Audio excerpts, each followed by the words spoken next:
Good morning, class.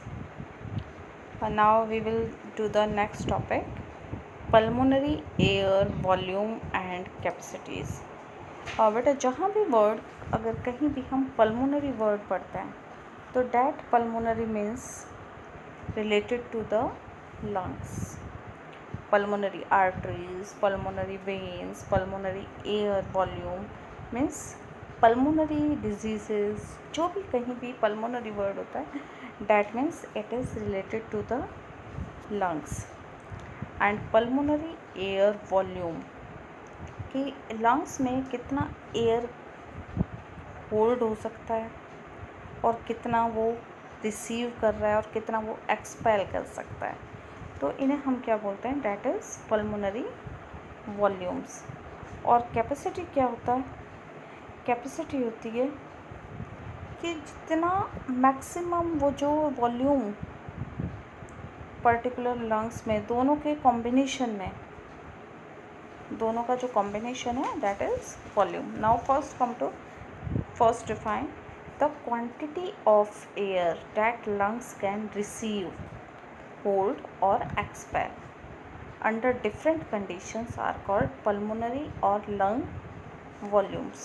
means कि different conditions में कितना lungs ने air को receive किया है, कितनी air को उसने hold किया है और कितनी air उसने remove की है, that is the pulmonary volume.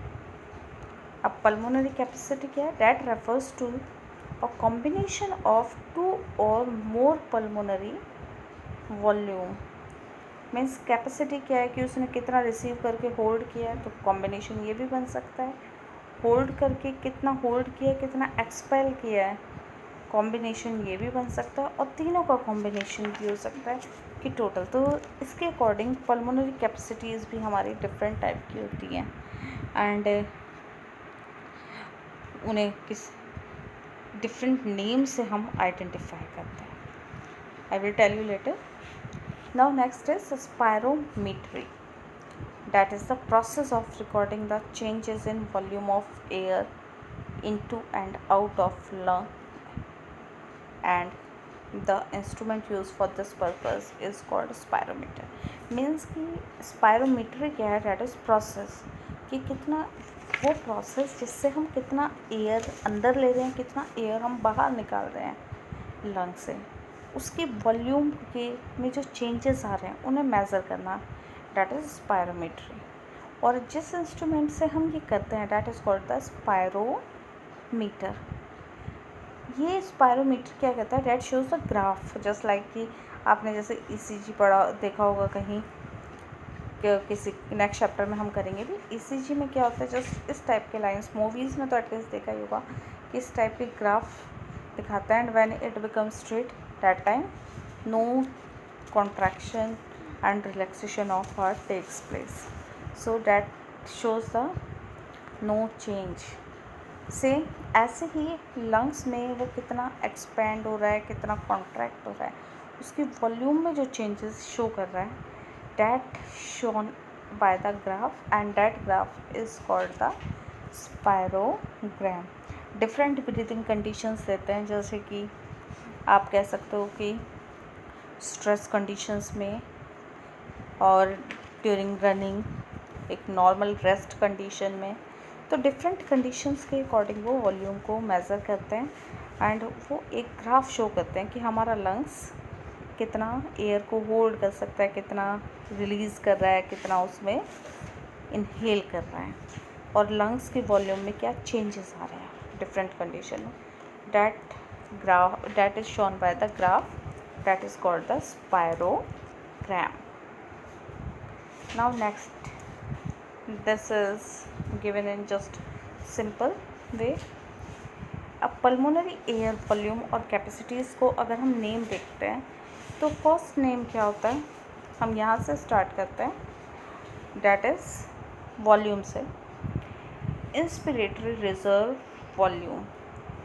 Inspiratory means कि जब हम सांस ले रहे हैं, रिजर्व की सांस लेने के बाद जब हमने इनहेल की और कितनी वॉल्यूम हमारे उसमें कितनी एयर हमारे लंग्स में रुकती है। अगर हम इनहेल करने के बाद एक्सहेल भी कर रहे हैं तो इनहेल करने के बाद कितना वो रिजर्व में रहती है। Tidal volume. Next is expiratory reserve volume, same कि एक्सपेल किया। And residual volume. Residual volume is, residual word use होता है बचा हुआ। नाउ इनके कॉम्बिनेशन से कैपेसिटीज़ बनी। अभी पीछे ही होता है, मैं यहाँ डिटेल में नहीं जा रही हूँ। ये होगी हमारे different 4 volumes. One can be according to the inhalation, one can be for the by the holding capacity, one can be according to the expiration and it is remaining। कि होल्ड तो किया ही है हमने, लेकिन हमेशा चाहे हम फोर्सफुली एक्सेल भी कर लें, कितना भी हम जोर लगा के एयर बाहर निकाल रहे हैं, तो हमारी उसमें बॉडी लंग्स में कुछ अमाउंट एयर का हमेशा प्रेजेंट होता है, वो कभी भी बाहर नहीं निकलता है। That is the residual volume। First two को इंस्पिरेटरी रिजर्व वॉल्यूम और टाइडल वॉल्यूम को कंबाइन करके, मीन्स कि 2 वॉल्यूम्स को कंबाइन करके एक कैपेसिटी बनी, डैट इज़ इंस्पिरेटरी कैपेसिटी। कि इतना मैक्सिमम लंग्स इनहेल कर सकते हैं। एंड एक्सपिरेटरी और रेजिडुअल वॉल्यूम को डैट कंबाइन करके यहाँ पे भी 2 कैपेसिटी हुआ, functional residual capacity and inspiratory tidal। and हमने क्या लिया, इंस्पिरेटरी एक्सपिरेटरी और टाइडल वॉल्यूम, इन तीनों को हमने लिया।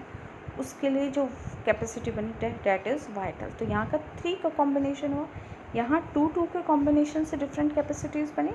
And this capacity is by the combination of 3 and इन चारों के कॉम्बिनेशन से जो बनी that is the total lung capacity। Now come in detail।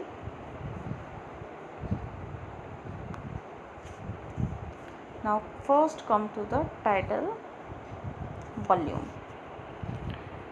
अभी जस्ट मैंने आपको हिंट दिया था। Now we are going to explain it. Tidal volume क्या होती है? टाइडल वॉल्यूम का सबसे पहले तो हम सिंबल याद करेंगे, that is represented as only E V. ये क्या होता है? It is the volume of air inspired और expired with each normal breath. Means जो एक नॉर्मल हम कर रहे हैं जिसका हमें पता भी नहीं चलता breathing, effortless, it's amount to be about 50 ml in average adult man. तो वो वॉल्यूम, एयर की वॉल्यूम जो एक नॉर्मल ब्रीद के टाइम हमारे लंग्स में इनहेल हो रही है या एक्सहेल हो रही है, that is normal, that is called the tidal volume and it is 500 ml। बेटा ये वॉल्यूम कितना है ये भी याद करना ज़रूरी है। Of the 500 ml of inspired air, only 350 ml of fresh air reaches to the lungs alveoli and is called the alveolar volume। Means कि इस 500 में से भी 350 एल्वोलाई तक पहुँचे। तो जो एल्वोलाई तक एयर पहुँची है that is called the alveolar volume। 500 ml is tidal volume and 350 ml is alveolar volume।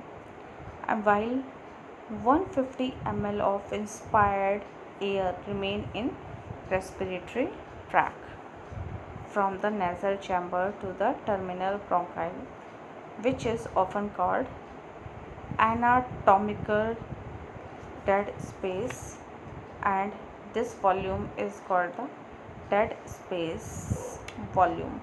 Means जो हमारे रेस्पिरेटरी ट्रैक में 150 ml के अराउंड एयर रह गई, उस एयर की वॉल्यूम को हम बोलते हैं डेड स्पेस वॉल्यूम।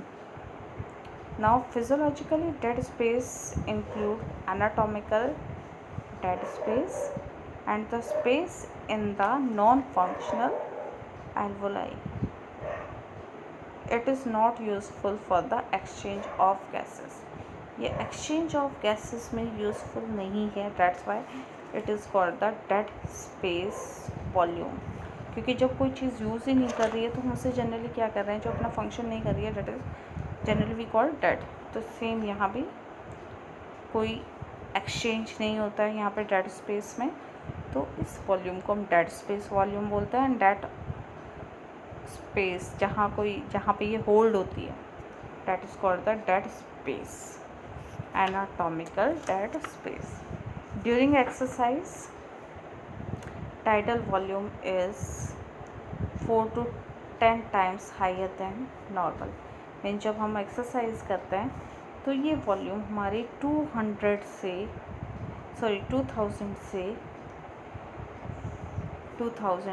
5000 तक इंक्रीज़ हो सकती है। मीन्स जो टाइटल वॉल्यूम पहले 500 थी वो अब 2000 से 500 तक भी पहुंच सकती है, 5000 तक भी पहुंच सकती, it get increase. Now next is inspiratory reserve volume. बेटा ये सारे डिफाइन इम्पॉर्टेंट है 1 मार्क क्वेश्चन के लिए, तो ये डिफाइन भी, नेक्स्ट डिफाइन भी आप ज़रूर याद कर लें। Inspiratory reserve volume, inspiratory reserve volume क्या होती है, that is the reserve word use किया हमने।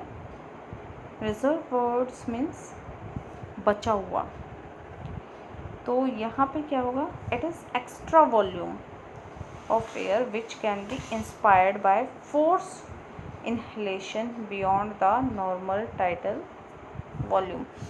कि अगर हम थोड़ा सा लंबा सांस लें और जो एक हमने नॉर्मल ब्रीदिंग के टाइम से लिए, उससे जो एक्स्ट्रा वॉल्यूम एयर की हमने इनहेल की है, एक्स्ट्रा इनहेल की है, that is called the inspiratory reserve volume. And it is about 2500 to 3000 ml, 2500 ml to 3000 ml. So it is much higher than the tidal volume. It is the deepest possible inspiration. जितना हम forcefully maximum कर सकते हैं, that is the deepest possible. Now next is expiratory reserve. Same जैसे वहाँ पे forcefully inhale किया था, तो हम जो फोर्सफुली एक्सेल करते हैं, फोर्सफुली एक्सेल करने के बाद हम कितना वॉल्यूम, मतलब टाइटल वॉल्यूम जो हमारी है उससे अलग हम कितना मैक्सिमम एक्सेल कर सकते हैं, that is the expiratory reserve volume. तो डिफाइन क्या होगा, it is the amount of air that can be expired forcefully expiration after the end of a normal title expiration. Mean जो नॉर्मल टाइटल जो हमारा 350 और 500 ml के around title volume था, उससे ज़्यादा जब हम एक नॉर्मल इंस्पिरेशन और एक्सपिरेशन कर रहे हैं, उससे अलग जो हम कर रहे हैं, जितना अलग वॉल्यूम हम निकाल सकते हैं extra, that is the expiratory reserve volume. तो रिज़र्व याद रखना, रिज़र्व जनरली हम ये कह देते हैं एक्स्ट्रा बचा हुआ, हम फ्यूचर के लिए या हमने उसे फर्दर यूज़ के लिए हमने उसे बचा के रखा है। तो यहाँ पे क्या होगा कि जो एक्स्ट्रा रिलीज़ किया है या एक्स्ट्रा इनहेल किया है, that is the reserve volume. Inhale किया तो इंस्पिरेटरी और एक्सेल किया तो expiratory. Now residual volume. Residual तो होता ही बचा हुआ है, रेजिड्यू। यहाँ तो रिजर्व की हम उसे होल्ड करके रख सकते हैं फॉर फ्यूचर यूज़, रिज़र्व करके उसे बचा के कहीं से। तो यहाँ बचा हुआ वर्ड जो मैंने यूज़ किया था, डेट इज़ कि उसे होल्ड किया था, उसे सेव किया था।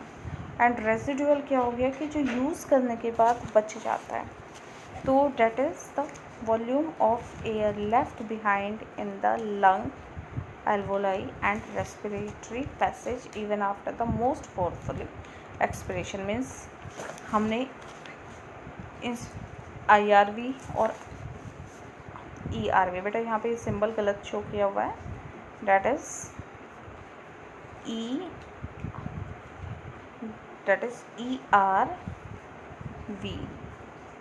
it is ERV because E is expiratory, R is reserve and V is volume.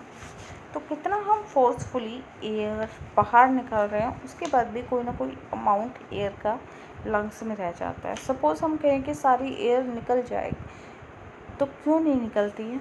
Just like कि एयर मैंने बताया था lung is like a balloon. तो बलून से अगर हम सारी की सारी एयर बाहर निकालते हैं तो उसकी वॉल्स स्टक हो सकती हैं. तो to prevent the sticking, to prevent the collapse of lungs, some amount of air always remain in lungs. तो वहाँ उसके प्रिवेंशन का काम करती है. It is about 1500 ml and this volume can never be expelled out by respiration. ये हमेशा lungs के अंदर प्रेजेंट होती है. Now come to the capacities. अभी तक मैंने आपको बताया 4 टाइप्स का volume. First type is tidal volume, second is inspiratory reserve volume, third is expiratory reserve volume and fourth is residual volume. अब कैपेसिटीज़ की क्या डिफाइन थी? Capacities are the combination of 2 or more volumes. Means कि जो पीछे volumes बताई हैं उनके किसी 2 के कॉम्बिनेशन से कैपेसिटी बनेगी, या 3 के कॉम्बिनेशन से कैपेसिटी बनेगी, या 4 के कॉम्बिनेशन से. तो डैट इज़ द कैपेसिटी. अब कैपेसिटी को हम एक तरह से कहें तो मैक्सिमम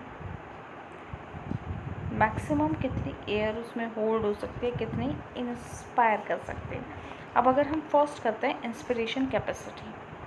एक नॉर्मल ब्रीदिंग के टाइम टाइडल वॉल्यूम आया और फोर्सफुली इंस्पिरेटरी रिजर्व वॉल्यूम. तो मैक्सिमम अमाउंट कितना हम इनहेल कर सकते हैं? That is the combination of both. Tidal तो नॉर्मल हो ही गया, उसके साथ उससे अलग उससे एक्स्ट्रा हमने कितना किया? That is the inspiratory reserve volume. अब इंस्पिरेटरी रिजर्व वॉल्यूम और टाइडल वॉल्यूम को अगर हम कंबाइन कर देते हैं तो that become the inspiratory capacity.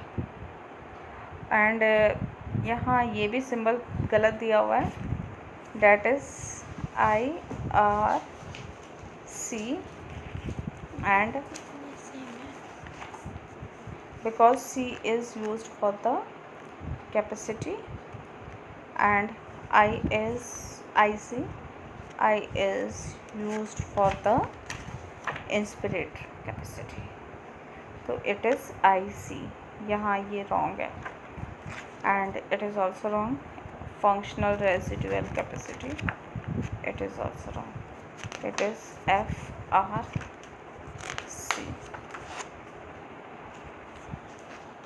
तो बेटा अब फर्स्ट ये हो गया इंस्पिरेटरी कैपेसिटी.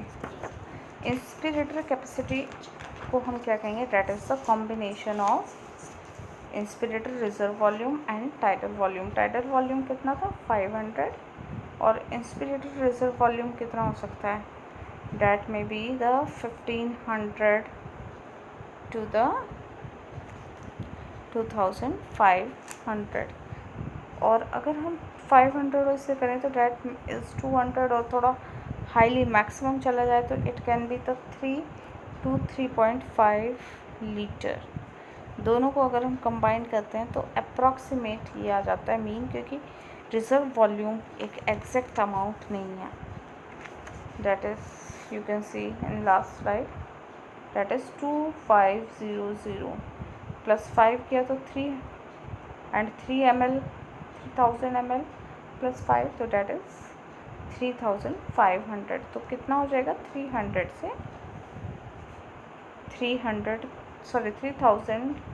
ml से 3500 ml तक. So it can be written as 3 to 3.5 liter. Now next is residual capacity. It is FRC. ये क्या होता है? रेजिडुअल कैपेसिटी मीन्स बचा हुआ हो गया. फंक्शनल कितना फंक्शन करने के बाद. तो it is the amount of air left in lung after normal expiration. एक नॉर्मल हमने एक्सपिरेशन किया, उसके बाद कितना वॉल्यूम, कितना अमाउंट एयर का हमारी लंग्स में रह जाता है, that is the functional residual volume.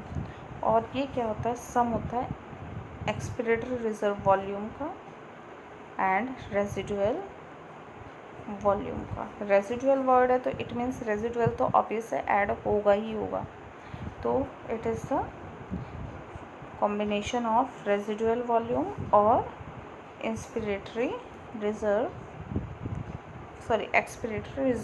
Volume. और रेजिडुअल वॉल्यूम को हम इसके साथ इसलिए ऐड करते हैं कि रेजिड्यू कब होता है, कोई भी चीज़. रेजिडुअल वॉल्यूम कब हुई? जब हमने एक्सहेल किया. इनहेल किया तो ऑलरेडी वहाँ रेजिड्यू हो ही नहीं सकता, मतलब वहाँ तो उल्टा ऐड हो रही है. तो मैक्सिमम निकालने के बाद, एयर निकालने के बाद जो बची, that is the residual volume. तो that's why we add the residual volume in this. Next is vital capacity. Vital capacity हम जनरली क्या बोल देते हैं? वाइटल वर्ड की vital role, important role, maximum role. तो यहाँ भी maximum capacity, maximum amount of air, जो मैक्सिमम अमाउंट है एयर का जो एक्सपेल कर सकते हैं फोर्सफुली इनहेलेशन के बाद, जो एक्सहेलेशन किया, जैसे हम कहते हैं बहुत लंबा सा हमने सांस लिया तो हम बहुत लंबा ही सांस छोड़ते हैं. तो एक फोर्सफुली इनहेलेशन के बाद जो फोर्सफुली एक्सहेलेशन किया है, उसमें जो मैक्सिमम अमाउंट एयर का एक्सपेल किया है, that is the vital capacity. And vital capacity अब इसमें क्या हो सकती है? ये दो तो हो गई ऑब्वियस है कि फंक्शनल रेजिडुअल कैपेसिटी तो होगा ही होगा. उसके साथ साथ क्या चीज़ें और ऐड होंगी इसमें? टाइटल वॉल्यूम भी. मीन्स कि अभी दो वर्ड हमने यहाँ पे दिए, forcefully, force exhalation after forced inhalation. Forcefully जब हम एक्सहेल करते हैं तो फोर्सफुली एक्सहेल करने के साथ कौन सी वॉल्यूम यूज़ होती है? Expiratory reserve volume. फोर्सफुली हमने इनहेल किया तो कौन सी वॉल्यूम हुई?